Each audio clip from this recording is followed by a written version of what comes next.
രണ്ട് തലമുറയിൽ നിന്നുള്ള 1500ഓളം വനിതകൾ പങ്കെടുക്കുന്ന Einstein world record breast cancer awareness എന്ന പ്രോഗ്രാം 2025 നവംബർ 9 ഞായറാഴ്ച 4 മണി മുതൽ Abu Dhabi India social centre main ഹാളിൽ അരങ്ങേറുമെന്ന് സംഘാടകർ വാർത്താ സമ്മേളനത്തിൽ അറിയിച്ചു. ISCയുടെ വനിതാ വിഭാഗമായ വിമൻസ് ഫോറമാണ് ഈ ബോധവൽക്കരണ പ്രചാരണ പരിപാടിക്ക് നേതൃത്വം നൽകുന്നത്. ഐൻസ്റ്റൈൻ വേൾഡ് റെക്കോർഡായിട്ട് ഈ വർഷം റെക്കോർഡ് ചെയ്ത് we were targeting 1000 ladies, but now it's become 1200 to 300 ladies.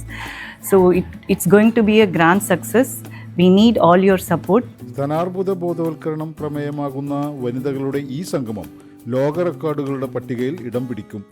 ഈ വിഭാഗത്തിൽ ലോകത്തെ ഏറ്റവും വലിയ അമ്മ മകൾ സംഗമം എന്ന നിലയിലാണ് ISC വനിതകൾ റെക്കോർഡ് നേട്ടം കൈവരിക്കുക എന്ന് വിമൻസ് ഫോറം കൺവീനറും ISC ജനറൽ ഗവർണറുമായ ഡോക്ടർ ശ്രീദേവി ശ്രീവാനന്ദം പത്രസമ്മേളനത്തിൽ അറിയിച്ചു.